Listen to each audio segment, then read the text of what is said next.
Hello everyone, welcome to my channel English Takian. I hope you are doing great. In this video, you are going to learn about noun and its types. It is a one type of parts of speech. We all know about parts of speech, right? What is a parts of speech? Noun, pronoun, verb, adverb, these all. I'm not asking about what are the types of parts of speech. What is a parts of speech? It is a particular class of word that tells the role of that words. That means, is it a naming word or else it is an action verb? It discusses about it. That is known as parts of speech. So, we have so many types, nouns, verb and all, which we'll discuss in the upcoming videos. Right now, let us know about noun and its types. See here. What is a noun? A noun refers to a person, place, animal, thing or idea that we know from first onwards. Simply to say a naming word. For example, someone has gifted you a puppy. What name would you suggest for that? Think. Okay, the name which you are thinking, it is a noun. If you want to go on a vacation with your family, which place would you like to go? That place name is a noun. So anything we put a name, that is a noun. As we have come to know what is a noun, let us see the types of nouns. Proper noun, common noun, abstract noun, concrete noun. We'll discuss one after the other. First, let us know what is a proper noun. A proper noun is nothing but which refers to a particular person, place, animal or thing. That means something in specific. And moreover, these will be capitalized. Wherever you write it, these are capitalized. For example, if you have seen months, days, we'll definitely write with a capital letter. January, or else like Monday, Sunday, these all, right? We write only with capital letters. Now, for example, if we take India. India is a specific country which we are talking about. So then it is proper noun. Samsung, it is a particular name of a company. So anything in specific, that is a proper noun. Next one is Vikram. What is the name of the boy? Vikram. We are not saying simply a boy there. We are just telling a specific person. The name is Vikram. So that is a noun. Next is dairy milk. What is the particular name of the chocolate? That is dairy milk. So these come under proper noun. Okay. So now let us see common noun. Anything in general. Anything which we speak in general, that is a common noun. See the examples now. Chocolates, laptop, boy, school. Chocolate we have not mentioned which company it is. We are not specific here. Just in general we discussed. So that is a common noun. And one more rule is there is no need to be capitalized. Wherever you write it, it's okay. It should be with a small letter. It is not necessary to be written in capital letter. But proper noun, it should be capitalized wherever you write it. Is it in the starting of the sentence, middle of the sentence or end of the sentence? So, common noun does not have any specific name. Let us see few more examples. Now, here common noun. The example is subject. Which subject are we talking about? Math or science or English? It is not specifically given. But see the proper noun, English. We are particularly talking about one subject, it is English. Then specifically we are using means it is proper noun. See the next example for common noun, it is apple. So many people think that apple is a proper noun, but no. Apple as of different kinds of names are there. In that one example is Honeycrisp. We know Kashmiri apple and we always say, right? So like that. So apple is in general a name of a general fruit. So there are different kinds of apples there. So that is the reason apple is a common noun. Honeycrisp becomes a proper noun in that. Next one is ice cream. So many ice creams are there. Which company are we talking about? Amul. Then Amul is a proper noun. Ice cream is a common noun. Next example is boy. Are we specifically telling about any boy? Which boy are we talking about? No name. Nothing. That is a common noun. In general, girls, boys, man, woman, these all come under common noun. But if we are specifically telling about a person named Vikram, then it is a proper noun. Let us see next example, company. Which company are we talking about? No idea. So then it is a common noun. But if we are talking about a company Apple, here Apple is a company name. So specifically we are saying something, right? So then it is a proper noun. See the last one, dog. We have so many dogs, so many breeds are there. Then it is a common noun. But if we are saying about German Shepherd, then it is a proper noun.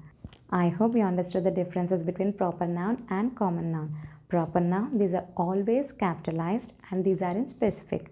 But common noun, these are in general and not at all capitalized unless you use it in the starting of the sentence. Let us see the next type. Concrete noun. If you know all the five senses, it is very easy to understand this. What are the five senses? Hear, see, smell, touch and taste, right? These all five senses are related to concrete nouns, any one also. Now see the next examples. Dog, salt, sugar, sister. We can hear, we can see, we can touch. Even salt and sugar we can taste also. Perfume we can smell. So which are related to all the five senses or any one of those. That is a concrete noun. But coming to the next one is abstract noun, which is completely different for concrete noun. Let us see. It is not at all related to five senses and it is related to experiences, feelings, concepts. Let us see the examples for better understanding. Concrete noun, which can be seen, heard, touched, smelled and taste. Opposite to that is abstract noun, right? See the example photograph. You can touch it, you can see it. But memory, can you see? Can you touch? No. You'll just go down the memory lane, but you cannot touch it. You just can feel it. That is known as abstract noun, which you can just experience. You just can feel it. That is known as abstract noun. Next example, child. You can touch that boy or else a girl. You can see them, right? But here, love. If the child is showing you some love towards you, can you see that one? No. Someone has gifted you flowers. You accepted it. You accepted their love. But can you see their love apart from flowers? No. So flower is a concrete noun. Love is an abstract noun. See the next example, jewelry. I can touch, I can see. It enhances the beauty. But can I touch the beauty? Can I see the beauty? No. I can touch the materialistic thing. So that is concrete noun. The one which I can feel it, experience it, that is an abstract noun. I hope it is clear for you. Now let's see the another type. Collective noun, it refers to a group of persons, places, animals or things. It can be of singular or else plural. See the example, a bowl of rice, a cast of actors. If you have seen 10-15 people gathered together at one place, what can we say? A crowd of people. You're calling that group as crowd.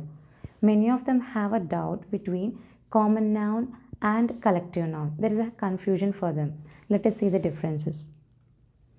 See here, common noun, it refers to people. It refers to places or things. For example, boys. You are referring to a boy. You are not referring to a girl. You are referring to a boys there. So that is known as common noun. Here, collective noun is group of those persons or else places. That is known as collective noun. Here, you are referring to boys, right? That group of boys is called as blush of boys. A blush of boys. If you want to talk about fruits, it can be of apple, it can be of mangoes, anything. You are just telling about fruits. That is common. But that group is called as a basket of fruits. A basket of fruits. Next is cell phones. There are 10-15 cell phones at one place. You are referring to cell phone. You are not referring to company. Company again means it's a proper noun. You are referring to cell phones, that is a common noun. But this all group of cell phones are known as a babel of cell phones. If it is a computer, then it is a cluster of computers. We see in companies, right, all together at one place. That is a cluster of computers. If you are referring to a computer, it is a common noun. So please go to that computer and sit. That is a common noun. If you just specifically use the name, then it is a proper noun. But you say in a group, then it is a collective noun. Now let's see the next one. Countable nouns, which we can count. See around yourself and tell me, can you count anything? Like 3 chairs, 1 table, you can count, right? So those are countable nouns which we can count it. Example, table, tables, story, friend. This can be singular or else plural. Now next one is uncountable nouns. Opposite to countable, obviously, which we cannot count. They also can be in singular or else plural. Example, milk, honey, jam. Milk, you can count the drops. You can count the drops, but you cannot count milk there. You'll just tell in a quantity. So that is different. So these all are uncountable. Let us see the difference. Here, countable that can be counted. Whenever it is related to countable, you question how many. If you can answer how many, then it is countable. But if you say like the question comes under how much, then it is uncountable. Let us see here. Teachers. How many teachers are working in your school? How many? That means countable. Here, he acquires more knowledge on that subject. We don't say that how many knowledge. We say how much knowledge you acquire. How much? That is uncountable. You cannot count someone's knowledge, right? So that is uncountable. One more example. How many doctors are on leave today? How many doctors are on leave today? How many? That means countable. She has lots of patience. How do you question? How much patience she has? How much? That is uncountable. I hope it is clear. How many question comes? It is countable. How much it comes? It is uncountable. Easy way to remember. Cereals, hope, knowledge, water. These all are uncountable nouns. Now let's see the next one. Compound nouns. A noun which is formed with 2 or more words.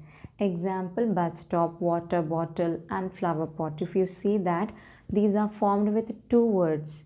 So that is known as compound noun. Here these are again divided into 3 types. Open or spaced nouns, hyphenated nouns, closed or solid nouns.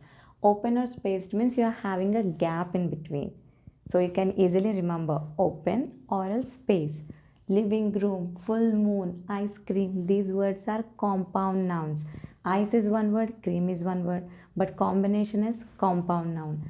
Full moon. Full is a different meaning, moon is a different meaning. Combination of both is a compound noun. Coming to the next one is hyphenated. Hyphen we know, right? Small dash. So that is known as hyphenated nouns. These are the examples. Father-in-law, 67, empty-handed. Next one is closed or solid. Here closed means there is no space, no hyphen. Example, keyboard, notebook, background. So these come under compound nouns, which are of open, hyphenated and closed. Next comes singular and plural nouns. Singular, we know that, which is referred to as a single person, place or animal or thing. For example, child. The same one, plural means more than one. The same example, let us take. Child is a singular, but plural means children. Country, what is the plural? Countries. Black panther, black panthers. Chair, chairs. If it refers only one, then it is singular. If it refers more than one, then it is plural. I hope you understood noun and its types. So if you have any doubts, do let me know and leave your feedback in the comment section below. If you like this video, then don't forget to like, share and subscribe. And don't forget to hit the bell icon to get my notifications. Thank you for watching.